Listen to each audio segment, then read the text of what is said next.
Good afternoon. Okay, today we have joining us our NEC Director, Brian Deese, who's just going to give some brief opening remarks. He'll take some questions, and then we'll do a briefing from there. Take it away. All right. Hello, everybody. Hello. It's good to be here today. All right. Enthusiasm, I like that. So I just wanted to spend a couple of minutes on providing some context on where we are in the economic recovery, and also use some charts, which will be really fun. The president released a statement earlier today saying that our economy, our economic recovery has two components: getting Americans back to work and getting prices and supply chains back to normal. And so I want to provide a little bit of context on our perspective on that issue. So first, today we learned that the number of Americans filing for unemployment insurance fell to its lowest level since 1969. And I will, as I think I have done every time I've come to this podium, reinforce that every time we look at data like this, 1 week, even 1 month can be volatile, so we look at the averages and trends. But if you look at the first slide here, you'll see that the trend underscores that the 4-week moving average for initial UI claims is now down by about 75% since the beginning of the year. And another way to think about that is that at the beginning of this year, there were 18 million Americans who were collecting unemployment benefits. And today, we learned that now that number has fallen to fewer than 2 million. So in addition to that consistent trend, we're also seeing a reduction in 16 million Americans who were previously relying on government benefits that have now transitioned off of it. We also learned last week that the unemployment rate fell to 4.2%, which is, again, the fastest year-to-date decline in the unemployment rate on record. And in this second chart, you see, there we are. This second chart, you see that is not only the fastest decline, but it's also very significantly accelerated from what was projected at the beginning of this year. So the I guess mauve, what color is that? That light brown line. Mauve, is that right? No, okay. Getting clear feedback from the front row that it is not mauve. The brown line, the light brown line, shows the projections from the beginning of this year prior to the passage of the American Rescue Plan, which showed that it projected to take our economy until the end of 2024 to get to an unemployment rate of about 4.2%. And now we have reached that in the fourth quarter of 2021, which underscores both the significance of the American Rescue Plan in helping drive a strong labor market recovery, but also just the benefit for the American people of reaching that point. I would just note as well, in terms of labor market strength, that we have also seen encouraging signs in labor force participation, because when the unemployment rate comes down, it can be because people are joining the labor force or coming out. And we saw that the prime age employment to population ratio, which is the metric of that economists generally look at, increased by 0.5% last month, and we've now recovered nearly 85% of our pandemic drop in that metric. So we've seen very strong labor market developments, and those labor market developments are coupled by strong developments in overall economic growth and in household income and demand. And so that puts us in a position where today real household income is higher than before the pandemic. So real household income for the typical American family is $350 a month higher now than before the pandemic in real terms, accounting for price increases, accounting for inflation. And so that strength of the labor market, that strength of household balance sheets, that strength of economic growth positions us uniquely well to deal with the challenges that we face of prices and supply chain issues. In fact, uniquely among industrialized countries, we are the only country that has seen GDP now recover from its pre-pandemic levels, has seen household income recover from its pre-pandemic levels. So that positions us uniquely well. And so on that note, we are, as you all know, very focused on addressing the issue of prices and supply chain bottlenecks head on. from that position of strength. Tomorrow we will get data on consumer prices for November, and I'm not going to attempt to predict what those data are. Outside forecasters expect those data to continue to show price increases to remain at elevated levels. But I want to provide a little bit of context on that front as well. The first is that data is by definition backward-looking, and so it won't capture some recent price movements, particularly in the area of energy. And so, for example, prices of gas at the gas pump are now down nationally. They're down about 9 cents. But to put some context on that, this next chart over here, this shows the inflation-adjusted real price of gas at the pump over the last 10 years.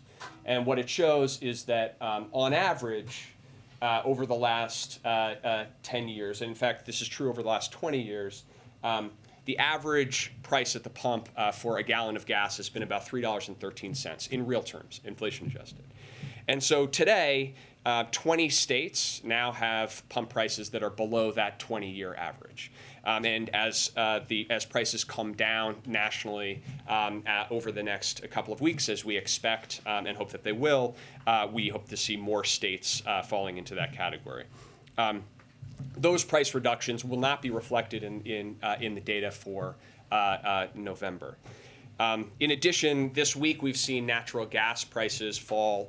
They're now down 25% from their average in November, and that is good news, particularly looking into the winter home heating season. I know several of you reported on and were focused on natural gas price increases earlier this fall, portending potentially big increases in heating costs over the winter. The very dramatic decline in natural gas prices over the course of the last couple of weeks have changed that outlook quite meaningfully.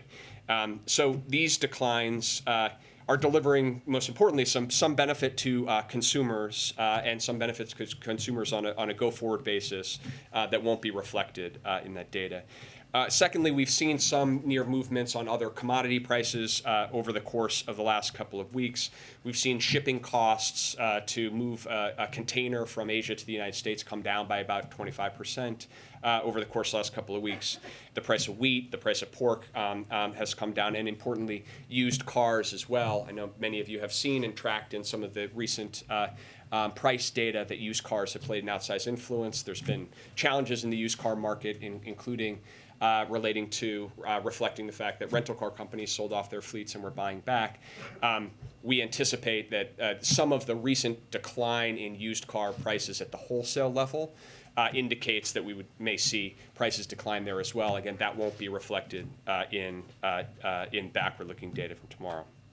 And lastly, the consensus estimates of outside experts continue to forecast and project that price increases will moderate going into 2022.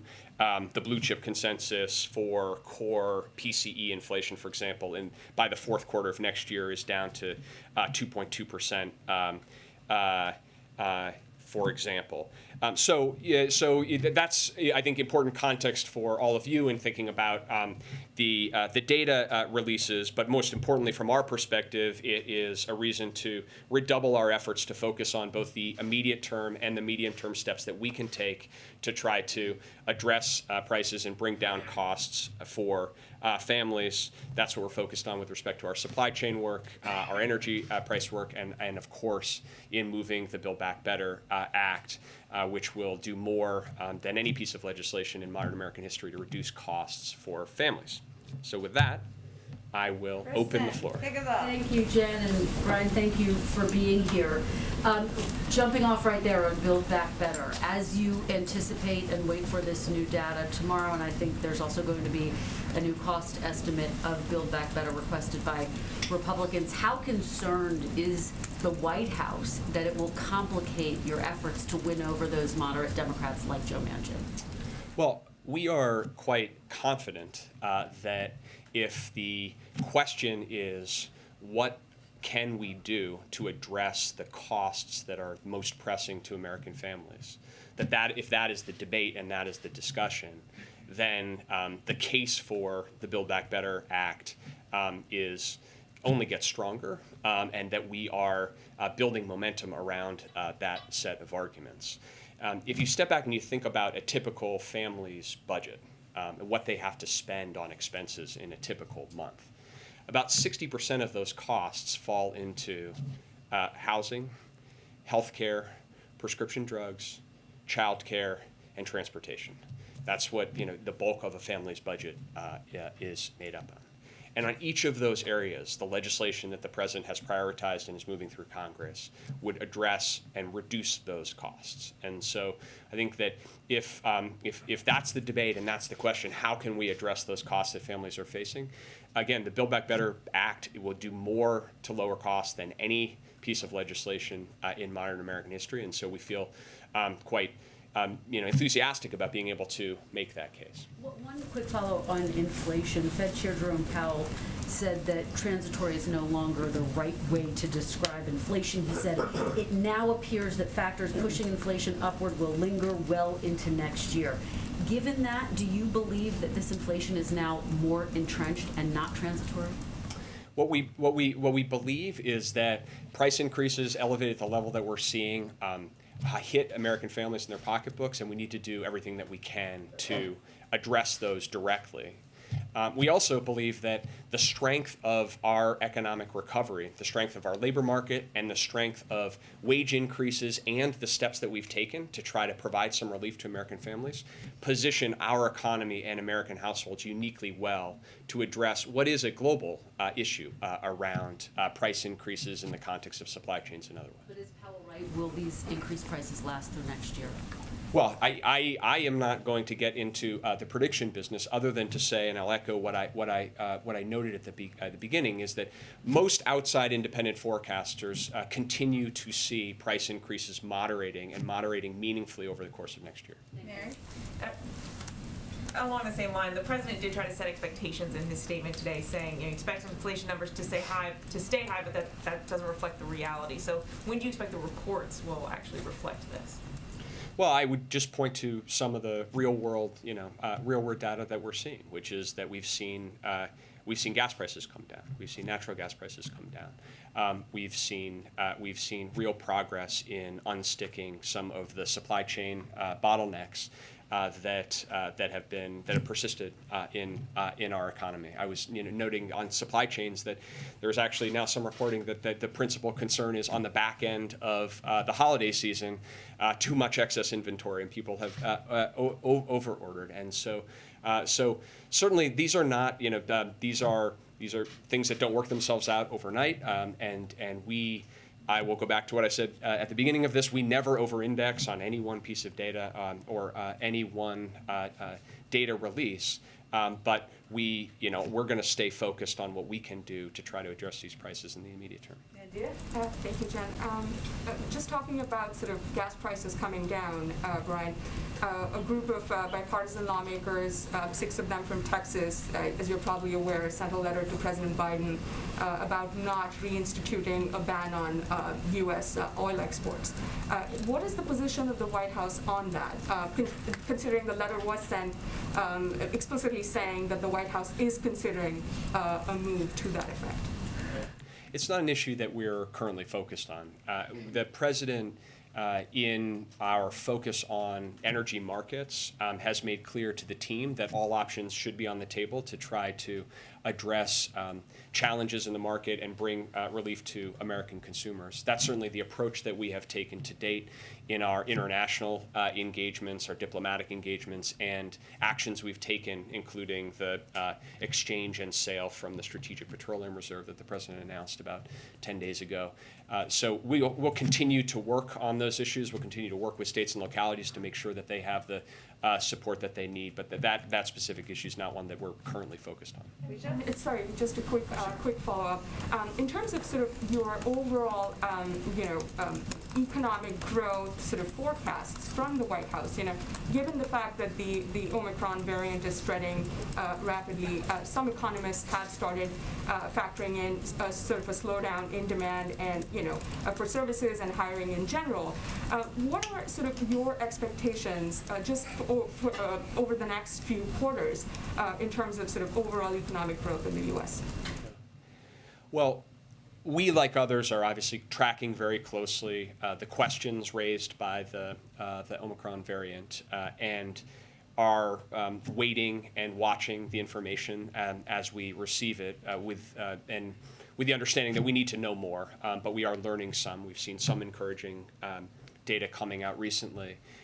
But it's something that we will continue to monitor closely and study closely. In terms of the current growth, currently all indications are that the economy in the fourth quarter continues to grow robustly, and we certainly expect that to continue. And our focus is on how we can maintain the strength of the overall economic recovery, the strength of the labor market recovery, while also addressing head-on these price challenges and these supply chain bottlenecks. And to be very clear, that the risk exists that price increases become entrenched in the long term. That's something that would be a real problem for the economy. We are working in looking forward and don't see that in the current environment, but are focused on the steps that we can take to drive that kind of robust recovery going forward. Thank you, Jen, and thank you, Brian. Just a quick follow-up on Build Back Better and then one on unemployment. Given how involved you are with negotiations, what is the most viable timeline right now for passing it? And is before Christmas still realistic? So we want to move as quickly as possible, and we are working very closely with Senator Schumer and the entire caucus on facilitating that outcome. And Senator Schumer has indicated his intention, his timeline, and we're both supportive of that and believe that that's right and viable. We want to move as quickly as possible here. We think that the outstanding issues are getting worked through in the process. We're making a lot of progress. So we want to move as quickly as possible, and we believe there's every reason why we can.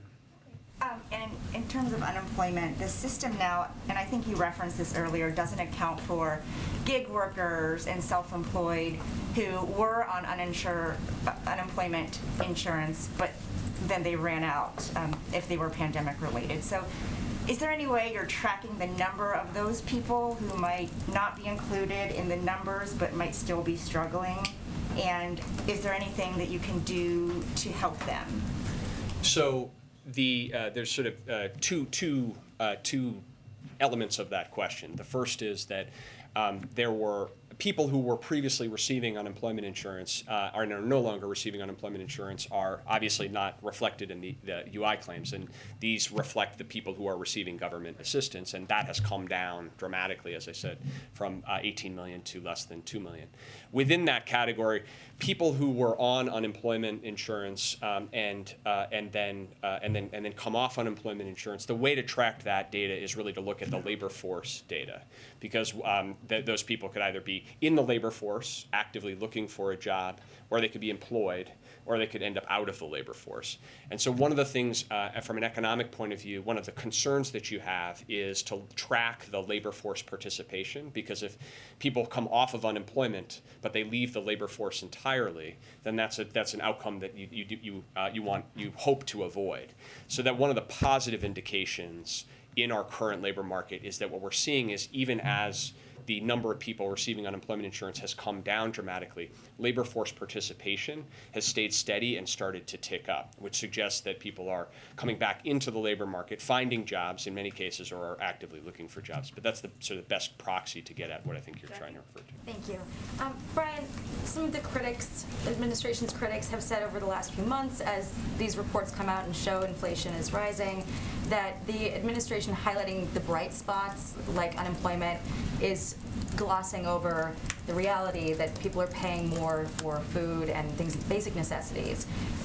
And a lot of the people who are impacted the most are the poorest, or they're on fixed incomes. They might not be moved by an unemployment statistic. So what's your message to those people, especially getting closer to the midterms? Yeah, absolutely. And just to be very clear, the issue of increased prices hits people in very practical ways in their lives, and no one likes to pay more at the gas pump. Nobody likes to pay more at the grocery store. And for people who are a lower income, it can be tough. I think the message is that employment and our labor market are really important ways in which people can seek and find economic opportunity and prosperity. And the fact that wages are increasing the most for people in the bottom 40% of the income distribution is something that hasn't happened in our economy in some time, and is really positive, because what it means is that there are more job opportunities, and job opportunities at higher wages for people to move into. That's point one. Point two is that in terms of household income and their balance sheets, if you look at the bottom 25% or the bottom 40% of households, and you look at both the increase in wages that people have received and the benefits that people have received, because in the American Rescue Plan, for example, we passed a child tax credit that is now going to families on a monthly basis. We provided checks to people in there. And you look in the aggregate, household income for those people in the lower ends of the income spectrum is actually higher today on a monthly basis, even when you take into account increased inflation. So that's not true for every person, and every individual has challenges, and we want to speak to all of those. But in terms of overall, economically speaking, because of the strength of the economic recovery, the strength of the labor market, and the support that we've provided over the course of the year, people are better positioned today to deal with these challenges, which are real and which are tough, and which is why we're focused every day on what we can do to try to alleviate them. Does the administration see inflation as a driving need to extend the child tax credit? Our view is that the child tax credit is a really important basic support for families, and that we should extend it, and we should extend it because it's doing what we hoped it would do, which is dramatically reduce child poverty in America, dramatically reduce poverty in America, and give families some breathing room in a very strong but uncertain recovery. So certainly it's the President's position that we should do that, and we can do that. I would just underscore, we can do that as part of Build Back Better in a way that is fiscally responsible, fully paid for, won't add to any inflationary pressures in the economy. Heather? Yes, thanks. Brian, can you give us any timing on when the president may name additional Fed nominees? Is that process drawing to a close? Could we see something next week? I cannot. Josh? You alluded to the forecast for tomorrow's number. I know you didn't want to name any, so allow me. Great. 6.8% is our median estimate year over year. That's higher than last month, which was 6.2. The month-over-month figure is 0.7 compared to 0.9. So in other words, they're sort of showing different things. Year over year is getting worse, month over month getting better. My question for you is, where are we, do you think, in the arc of inflation right now? You've referenced forecast bringing it down by Q4. Do you think the wave is cresting? When you talk about backward-looking data, do you think that inflation is leveling off, the data aren't just capturing it, or do you think it's going to get worse before it gets better? So, a couple of points. First, I'm not going to try to predict or project. Your projection is a aggregated estimate of a lot of people who have thought about this, and I'm not going to get into the projection game. We obviously do our own estimates. The second is you raise an important point. I think this is good context for in anticipation of it, which is because of what we have seen over the course of the last 12 months or 11 months, the year-over-year headline number will be elevated compared to historic levels under any circumstances. That's baked in, and that's largely a function. Well, that is 100% a function of everything that happened starting before November of this year. So, in a sense, the year over year it should be taken with that context. In terms of your question about the timing, I think that we are in a place where we are seeing some of the when you look at what are the underlying issues that are driving this price pressures, we are seeing some movement that is notable. As I've spoken about on energy, with respect to the supply chains, and our focus is on tracking that across time, because we think that will be what will end up flowing through to affect those numbers across time. This is not, I would not try to project on a week or month by month basis because these numbers move around. I mentioned used car prices, and a lot of people focus on what's happening at the wholesale markets when dealers are buying used cars, because that is really an indication of where the prices are going. But that could take a month or two to filter through into data. So in each of these cases, there are specific elements. We'll continue to look closely at them. But I think you are seeing in some important areas some movement that is notable. Do you think the wave is cresting, or is it too soon to say? We're going to continue to focus on what we can do to advance this recovery and advance this recovery in a way where, typical households continue to have some of that breathing room, and more Americans are able to take advantage of a job market where there are, historic opportunities out there. Phil? Thanks, Brian. Just two quick ones, if you don't mind. One of the concerns last month on the top line numbers was that perhaps it was broadening out a little bit. I'm thinking particularly not just pandemic-driven price increases, but maybe rent being one specifically. Have you guys seen anything in that side of things, not driven by the pandemic, that has raised concerns as you've looked at the data? Well, I'm glad you raised this issue around housing and shelter prices, shelter being either rent or homes, because I think it connects to a point that Kristen, you raised, which is we have for years in this country had a problem of inadequate housing supply, of single-family homes to buy and of houses to rent. It is decades in the making of underinvestment in affordable supply, particularly in areas of the country where there is the most economic opportunity. And so it's a persistent challenge of people wanting to move to, a different part of the country where they might have a job opportunity and are costed out of that because of housing. The answer to that problem is to make a historic investment in increasing the supply of affordable housing in America. That is the real answer to that question. And the sooner that we do that, the sooner that we initiate that process, the sooner that we are going to actually address that underlying challenge. And so some of the price increases that are already baked in and will flow through to this to these numbers. We know that everyone should anticipate that, but the real policy question, it goes to why Build Back Better is so important, is are we going to actually take some steps to finally address that issue so that we can say to the American people that looking forward, they can actually expect some real relief. The housing investments in the Build Back Better plan are directed exactly to that issue. How do we build the kind of housing supply that typical people need across the country in urban, suburban, and in rural areas? And so that is a real present issue, one that will continue to be with us. But hopefully, if we can get this bill done, we'll actually have the tools in place to start to show people some real progress. And just from a broader perspective, do you guys view it inside your team as an acceptable trade-off if prices are high for a shorter duration, a shorter period of time, perhaps because of some of the demand-driven elements of ARP, so long as you've been able to achieve some of the data, positive data that you've been laying out over the course of this day, and I think the White House has been talking about for the last several months. Like this is a trade-off that's acceptable so long as those price increases don't last or become entrenched. Well, I would start.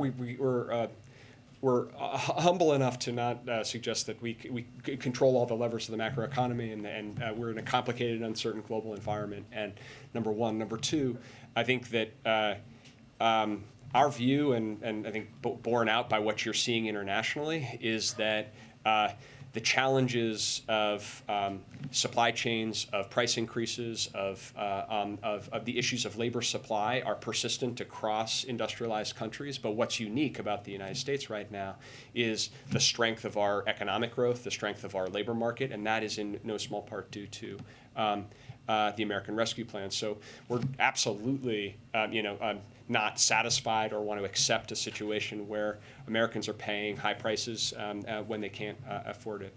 I think where we are in this economy is one where we have real strength, and that positions us to address real challenges that we need to. Do a few more. April. I want to go back to the child tax credit. December 15th could be that last check if BBB is not passed for the child tax credit. If it's not passed, what does that do to this child poverty rate that you have been touting so much, how you slashed it? Does it stay the same, or do you anticipate a rise with that? Well, We are confident that we're going to get Build Back Better passed. Extending the child tax credit is one of many reasons why we need to do that, and we need to do that as soon as possible. And so that's why you see this administration as focused as we are on working with our congressional counterparts to move that agenda.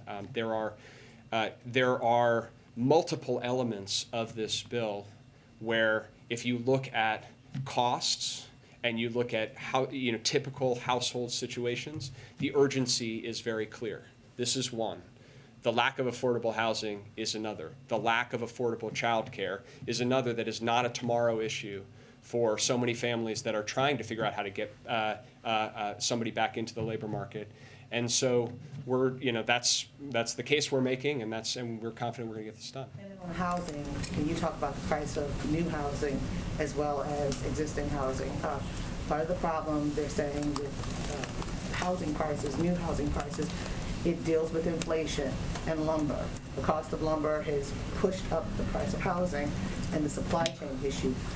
How, in the short term, do you plan to combat that as you're dealing with the housing issue and talking about affordable housing?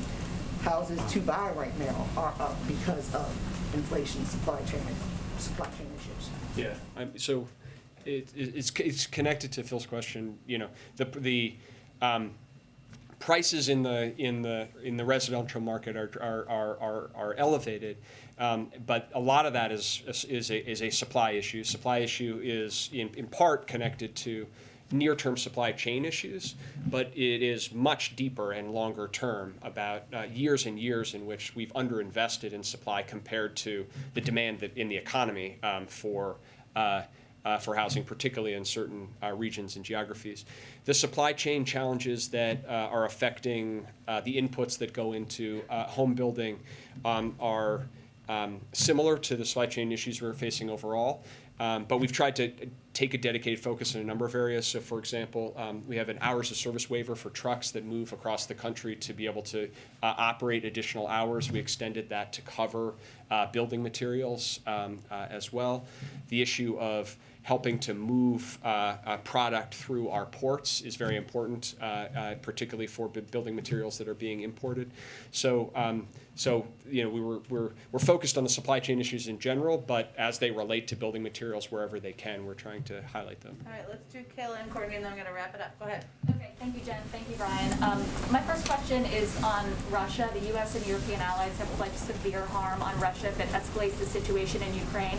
As you in the White House know, the economy is global. It is intertwined, especially the energy market, and European consumers are already paying record costs to heat their homes this winter. So I'm wondering how the administration is thinking about mitigating the impact on the U.S. economy with whatever decisions you decide to take with regard to sanctions.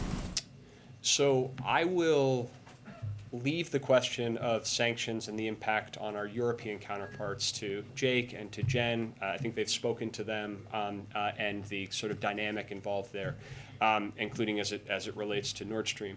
With respect to U.S. consumers, the natural gas in particular is an issue that is a commodity that doesn't trade globally.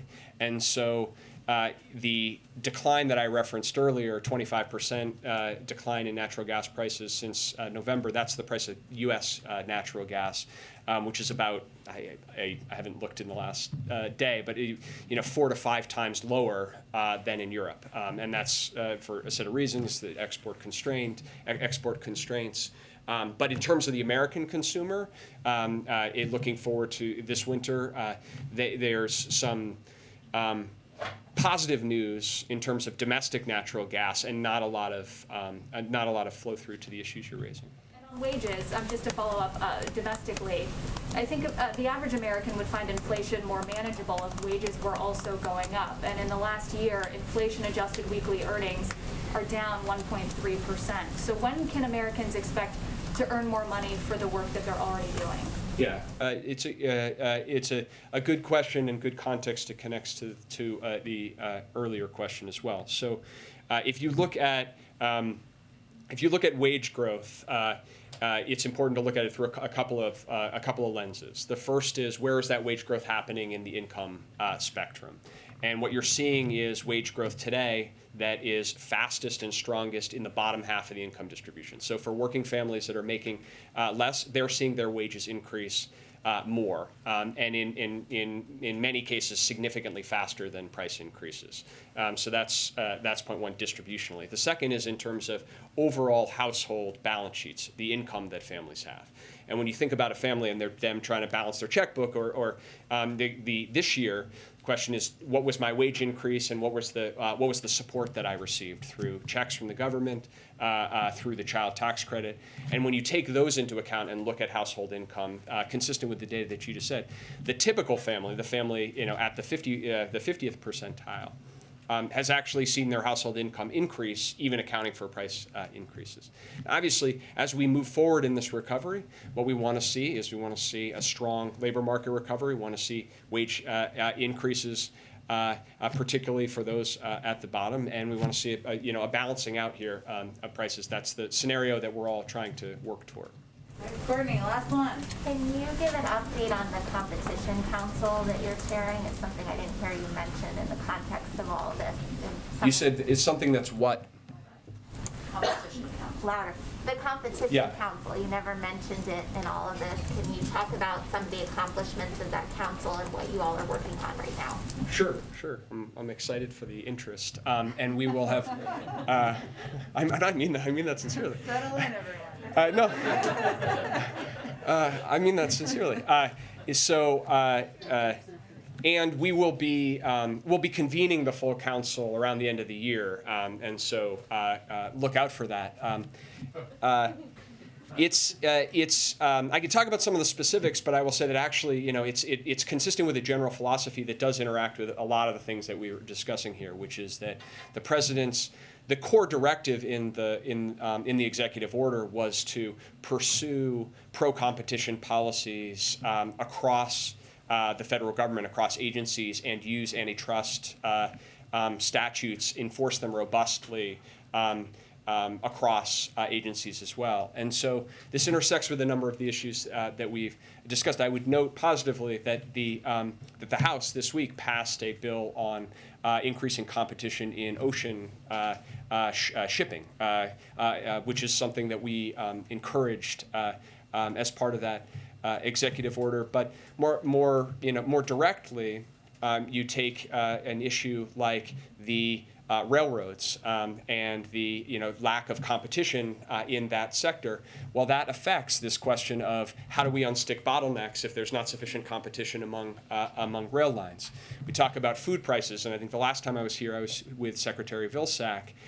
When you look at most of the increase in food costs, you can isolate a significant portion of that to meat, beef, pork, and chicken in particular. Those are very concentrated industries where a small number of meat processors control the industry. And so what you've seen is prices for the farmers go up, prices for consumers go up, and profits for the meat processing companies in the middle go up. And that's an issue of concern, and one that we have focused on both from an antitrust perspective, but also investing in helping competitors get into that market. In fact, today we're making $500 million available to small meat processors to try to increase competition in that space. So we'll be happy to follow up and give you a full slate of where we are on there were, for those of you who were paying attention, there were 72 specific actions in that executive order. We are tracking against all of them. But I will spare the rest of you that, and we're happy to follow up. All right. Thank you, everyone, so much. Thank you, Brian. Thank you. I definitely kept him much longer than I promised, so we want him to come back. All right, so I only have one item for all of you at the top. As I think all of you saw this morning, or many of you saw, this morning the President opened the Summit for Democracy and announced the Presidential Initiative for Democratic Renewal, a landmark set of policy and foreign assistance initiatives to defend and bolster democracy, human rights, and the fight against corruption. The initiative represents a significant targeted expansion of U.S. government efforts to defend, sustain, and grow democratic resilience with like-minded governmental and non-governmental partners. In the coming year, the United States is planning to provide up to $424.4 million toward the initiative. And these efforts will center on 5 areas of work crucial to the functioning of transparent, accountable governance, including supporting free and independent media, fighting corruption, bolstering democratic reformers, advancing technology for democracy, defending free and fair elections and political processes. I know we'll also have a call this afternoon, I'm not sure exactly the timing, to give you more information on the deliverables from this as well. Colleen, why don't you kick us off or continue our journey here together? Thank you. Do you have an update for us on the president's call with Zelensky? And another one just sort of related, there were a couple of reports last night about a potential financial threat or potential military action to Iran in regards to the faltering nuclear talks. I wondered if you had a comment or update on that. Sure. Let me start with the first. When I came out here, the president was still on the call, so our plan was to provide a written readout to all of you, which you should be getting as soon as it's complete or following the briefing whenever it's ready. But I will highlight for you that the president's intention going into this call was to provide an update for President Zelensky on his call with President Putin and underscore our support for Ukraine's sovereignty and territorial integrity, as Secretary Blinken did when he spoke with President Zelensky earlier this week. So this is a follow-on to that call. President Biden is also intending to discuss his deep concerns with Russia's buildup on Ukraine's borders and his commitment to respond with strong measures in the event of a Russian military escalation. We've engaged closely with the Ukrainians throughout this process at a range of levels and have been in daily contact with senior officials in the Ukrainian government. So clearly that is a component of it. I'd also note, I think as many of you saw, that President also provided an update to the B9 Eastern Flank countries with a personal readout of his call with President Putin to hear their perspectives on the current security situation and underscore our commitment to transatlantic security and to our NATO allies, with our NATO allies is sacred, and also to continue to stay in close coordination. But we will get you a readout as soon as that is complete.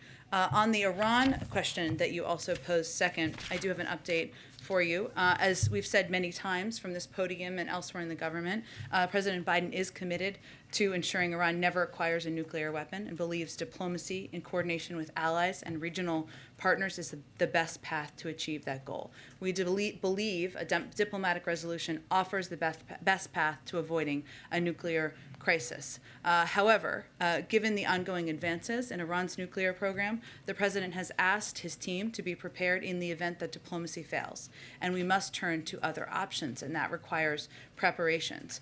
We have made clear to Iran that the only path out of sanctions is through nuclear compliance. We have kept all the sanctions that we inherited in place, and we have consistently enforced sanctions, all while also presenting the clear path of their removal. If diplomacy cannot get on track soon, and if Iran's nuclear program continues to accelerate, then we will have no choice but to take additional measures to further restrict Iran's revenue-producing sectors. While I'm not going to get into additional specifics on that front, I can provide you a little update on some of the coordination that we're doing on the international front. A senior Treasury official will lead a Treasury state delegation to the UAE next week to talk about sanctions compliance. The delegation, which will be led by OFAC Director Andrea Gacki, will focus on engagements with the private sector and key UAE government officials to discuss our understanding of the companies and financial institutions that facilitate non-compliant Iranian commerce that runs through or touches the UAE. This trip follows a range of conversations that our National Security Advisor, Jake Sullivan, and Brett McGurk had in October, that obviously Rob Malley and Brett McGurk had in November, and Deputy Treasury Secretary Adeyemo also had in November. And this is part of our extended outreach to our partners around the world to ensure that we are preparing for a range of contingencies. Do you have a timeline on, how long the diplomacy is going to continue before you have to resort to other actions? I'm not going to present a deadline today, but what I can tell you is that we have presented a diplomatic path forward. That path is still open, but based on the outcome of the last round of talks and the ongoing advancements in Iran's nuclear facilities, we are laying the path for the groundwork for another path entirely. So it's just meant to be preparations. Jen, the president said he'd hoped to announce by tomorrow meetings between Russia and NATO allies about Russia's concerns. Do you have any update on that meeting and who may be attending? I think what the president was referring to is a range of discussions and engagements that we're continuing to have today. The B9 as an example of that. Obviously, there are a number of NATO partners involved there. And of course, we will, while I have nothing to preview at this point, two presidents tasked their teams to follow up, and we expect that to continue as well. So it was not meant to be an indication of a deal cut, concessions made, any formal format or anything along those lines, more about the commitment to ongoing engagement. And you said you don't know what Vladimir Putin's next move is here. It's not clear yet whether he's made up his mind whether or not to invade Ukraine. But just how the Russian president said the situation in southeast Ukraine resembles genocide. That was how he described it. Is that something that you would view as a rhetorical escalation? Well, the Russians are known for their rhetorical escalations, as they are also known for their ways of providing misinformation around the world and within Eastern flank countries. So I think we have to take their own efforts to communicate to their public with a grain of salt. What we know is that the aggression here is on the Russian side. The military buildup is on the Russian side. There's a path, a diplomatic path forward. The part of the president's objective, our president's objective in having the call was to convey that clearly. That certainly is our preference, but also to convey clearly that there would be consequences, they would be significant and severe, and we're going to coordinate with our European partners on that. So I would, unfortunately, as I've said before, not a spokesperson for the Kremlin, and I would take their words with a little bit of a grain of salt. Go ahead. Thank you, Jen. Just a quick question on Ukraine's ask to become a member of the NATO alliance, and they've put that out for several years. It's been out there, but really there hasn't been any decision on that. What is the United States position on that issue? I mean, does the president generally support the enlargement of NATO, or does he want the alliance to add new members? What is his position? Well, and indeed, the president has spoken to this in the past, and obviously there are requirements that any country, which the president certainly supports, any country aspiring to join security alliances, NATO and others as well, and he certainly supports the aspiration of Ukraine. There are certain requirements that they would need to meet on a range of issues, including corruption and other topics, and it's obviously up to NATO partner countries and NATO, the alliance, to determine what the path forward looks like. As the sort of the biggest member of the alliance, largest member of the alliance, what is the U.S. telling NATO on this issue specifically? And is the president perhaps offering any assurances to President Zelensky today as he speaks to him on this issue? No, the president's message has been clear. He certainly supports the aspiration of Ukraine, as he supports the aspiration of a range of countries, again, to join security alliances around the world. There are certain requirements that need to be met. Those are well known, and the United States, as a member of NATO, supports that path. Okay. Sorry, a quick question on the Senate passage of the Republican bill yesterday to overturn President Biden's vaccine mandate for private employers.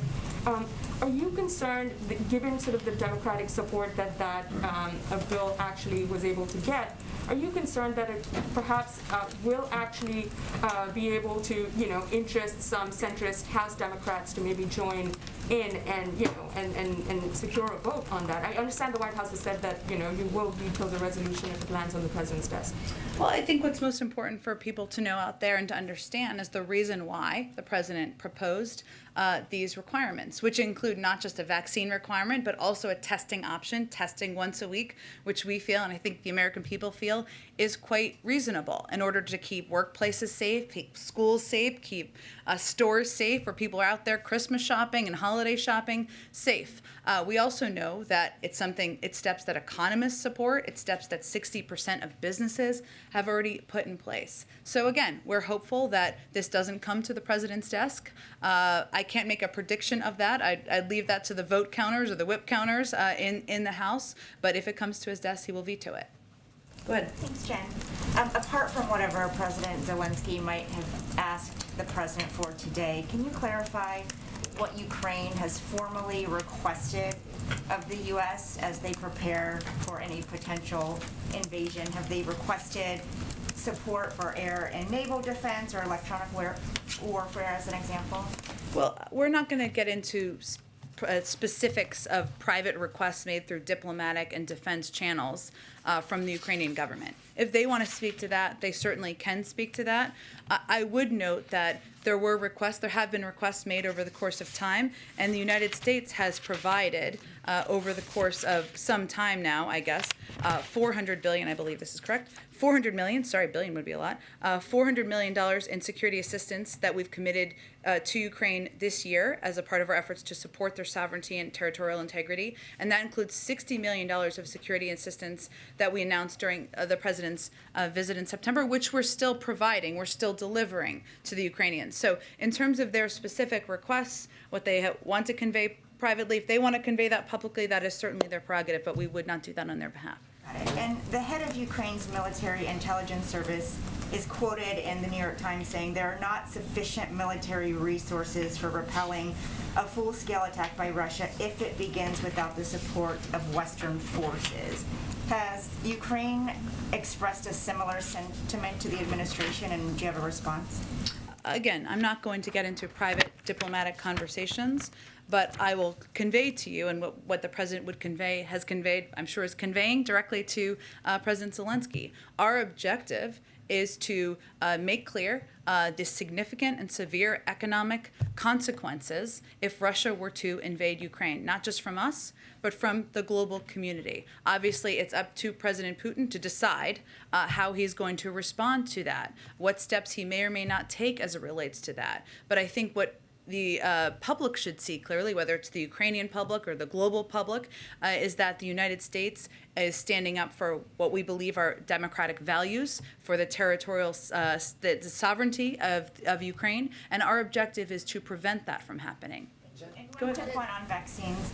Based on conversations Pfizer has had with the administration, should Americans be mentally preparing for a fourth shot?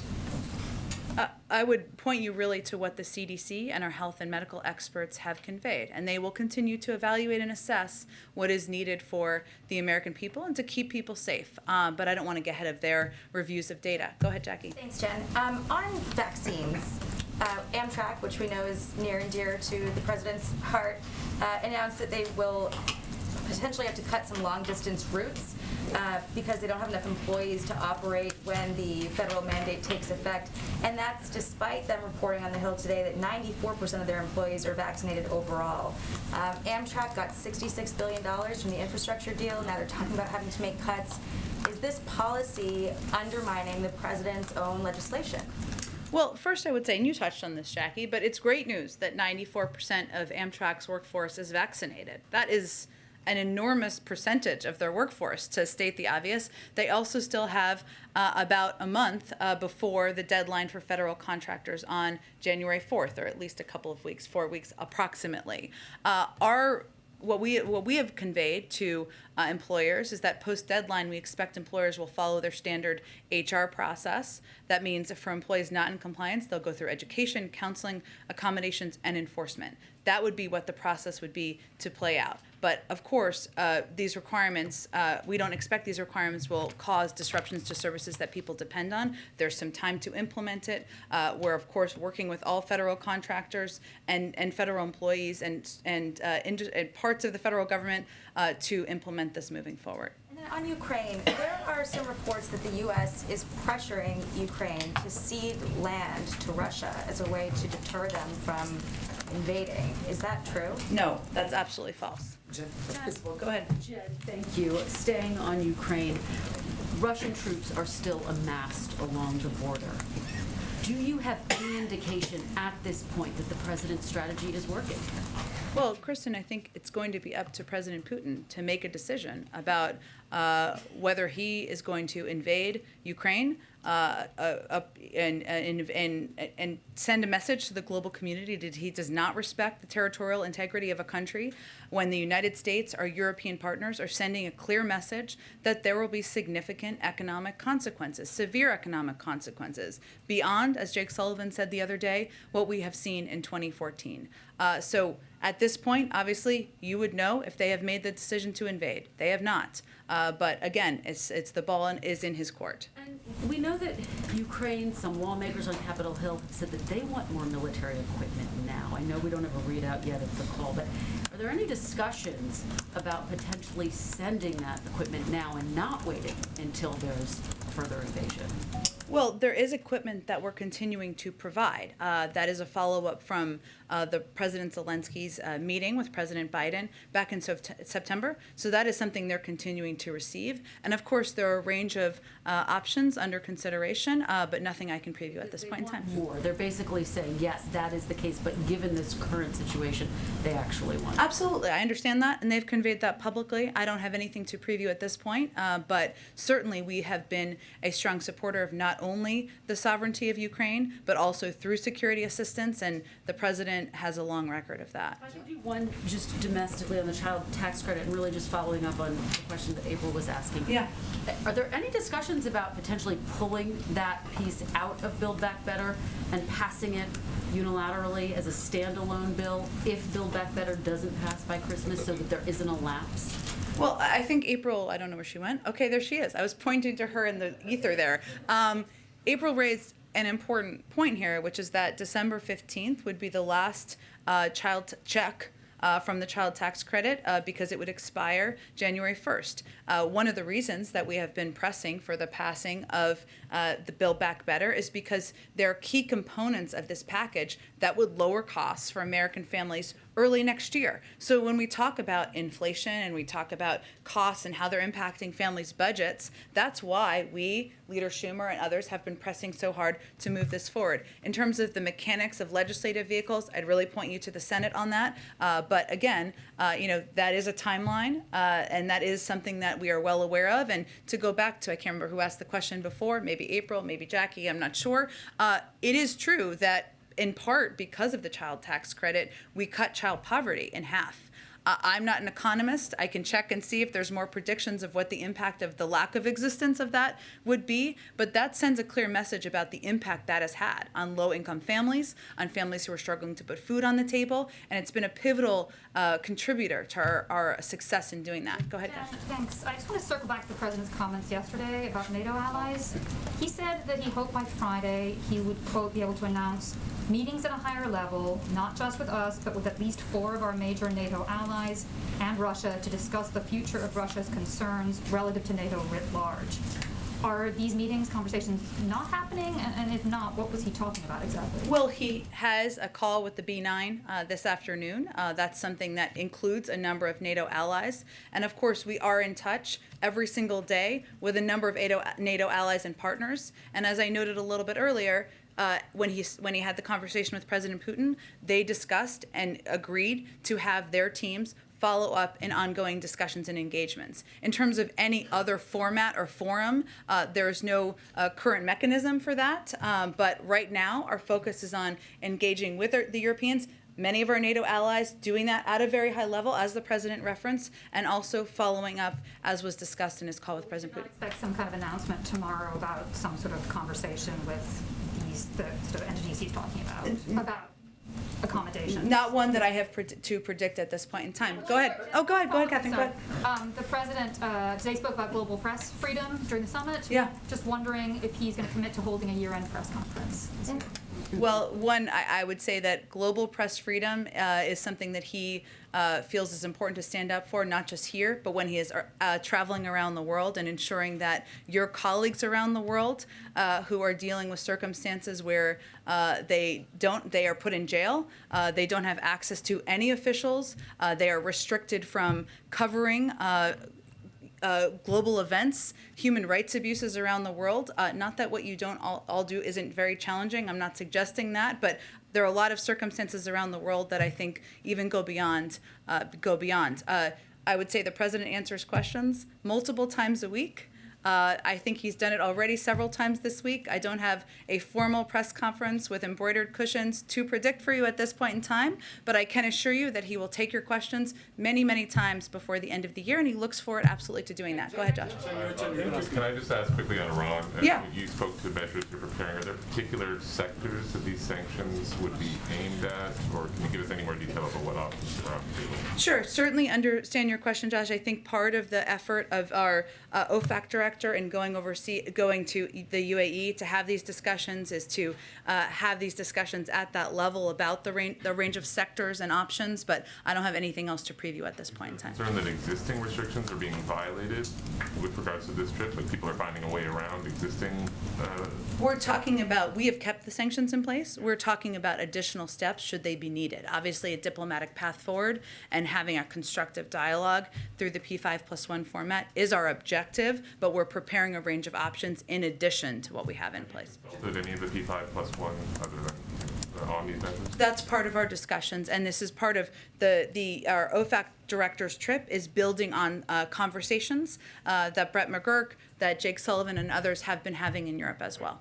Go ahead. Just a quick question on, just real quick question on the Democracy Summit. You Sure. mentioned the $424 million. Yeah. Do you have a sense how much of that is already appropriated versus how much would need to be approved from Congress? Let me check, Scott. It's a really good question. I don't have that in front of me, but I will check for you, and I'll get that around to all of you after the briefing. Go ahead, Ashley. Two very quick questions on Ukraine. One, why did President Biden immediately call top U.S. allies right after speaking with President Putin and waited 2 days to call President Zelensky?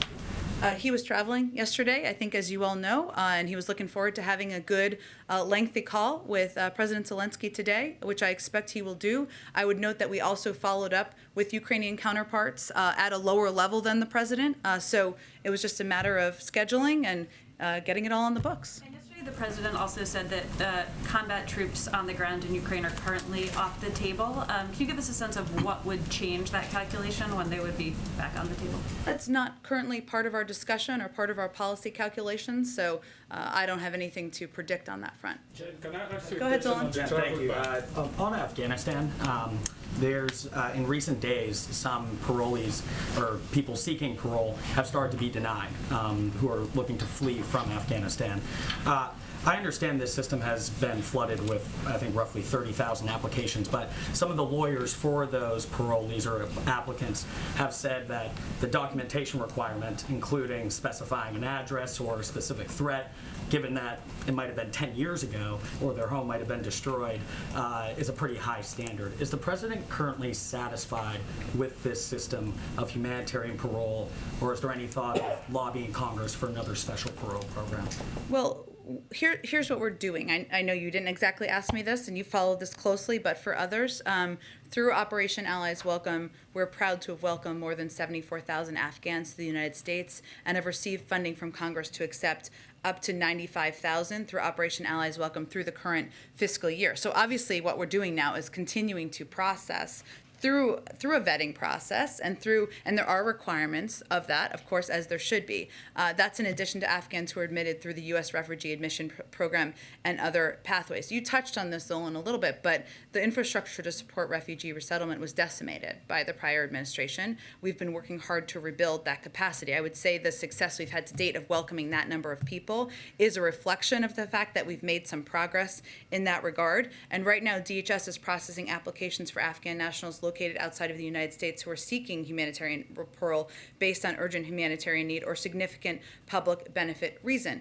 There are going to be requirements, of course, through any of these systems, as there should be. As we consider welcoming people back in, we're continuing to put in more resources so that we can process more people and continuing to try to do everything we do everything we can, to handle the surge in interest and in cases. But there will be people who don't meet the requirements, who aren't going to be able to come to the United States. And we just want to be very clear and transparent about that as well. With the Democracy Summit, again, at a CNN town hall, the president was asked about voting rights, police reform. He said that he had been so focused on Build Back Better and infrastructure, but that he was going to move on to that, indicated he would move on to that. Now that we are moving you've had some progress with that legislation.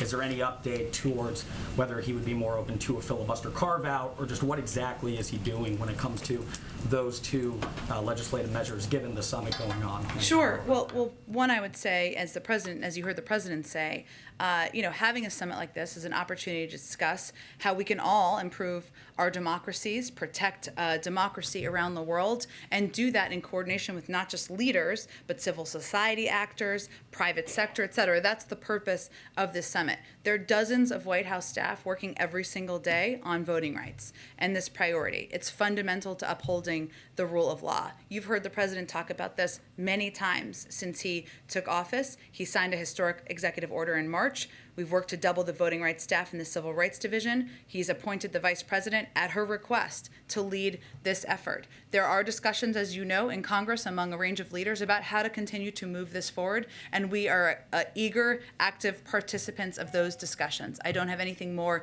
in terms of views or his steps on the legislative process at this point. Don't have any updates today. Okay, I gotta wrap in a second.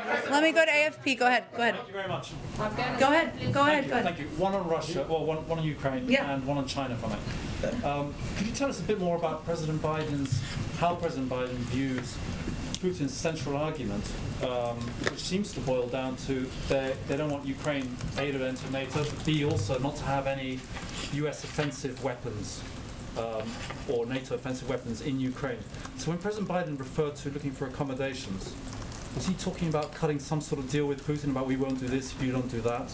Let me be very clear. President Biden told President Putin in their call that one nation can't force another nation to change its border.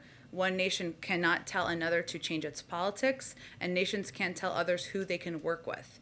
We've consistently expressed support for the principle that every country has the sovereign right to make its own decisions with respect to its security. That is written into the underlying principle of the alliance, and that remains U.S. policy today and will remain U.S. policy in the future. As you know, NATO is a defensive alliance, and they don't have aggressive intent toward Russia. They've conveyed that. Leaders of NATO have conveyed that. Every step we have taken is to put in place the protective measures needed to defend our allies. So that, just to be clear about where the president stands, that is what he conveyed directly to President Putin. And a quick one on China, is the Olympics at least. Would President Biden like European allies to join this diplomatic boycott initiative? Is he disappointed in the French very publicly not doing so?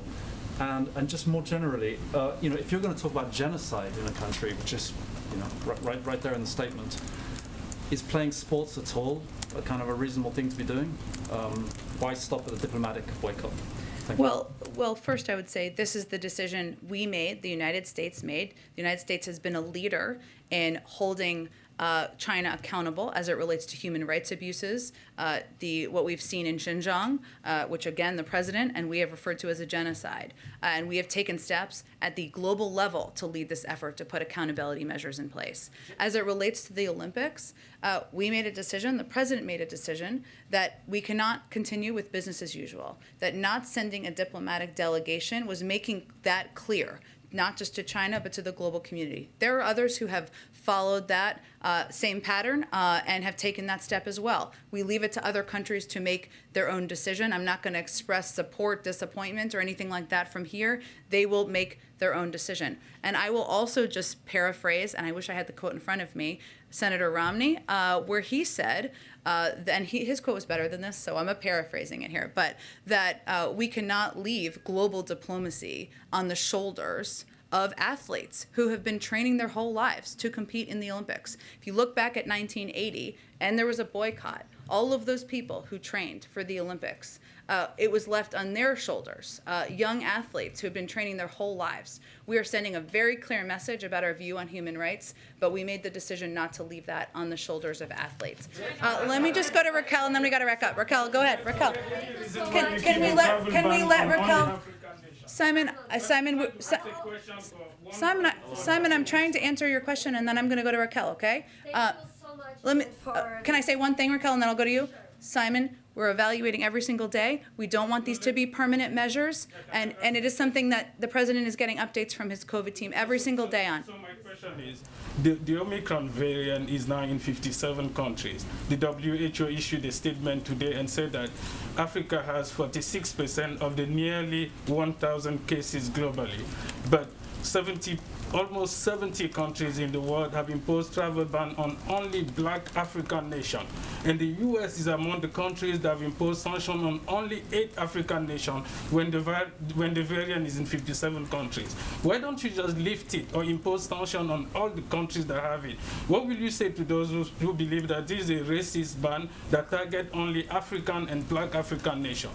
Simon, I would convey to you that is absolutely not the intention. That is not our policy. This was a recommendation of the health and medical experts because there were a large number of cases in South Africa, and they made a decision early on out of an abundance of caution and to protect the American people to slow the spread of the variant. This is not meant to be permanent. It's not meant to be a punishment. And we are evaluating every single day decisions on when to lift these restrictions. Go ahead, Raquel. Thank you so much, Jen. Since Go ahead, Raquel. Democracy Day here today in the White House, what is the White House assessment so far from what you guys are hearing or from world leaders and the commitments they are making? And also, what commitments would President Biden like to see from Brazil and other countries experience right now forms of democratic backsliding? What is President Biden expecting to hear from President Bolsonaro tomorrow? Well, I would say first that the president convened this summit in order to have a forum at a global level to discuss publicly but also privately. And he convened a private discussion with leaders this morning to engage, listen, and speak honestly about the challenges and opportunities facing democratic governments and how democracies can deliver for their citizens. And part of this is an opportunity, as I noted in my opening, to stand up for the freedom of speech, the freedom of press, for ensuring that as a global community, we are lifting up democratic societies, we are fighting corruption, we are bolstering democratic reforms. And the United States wants to be a country that leads by example and builds and repairs from the damage done for 4 years.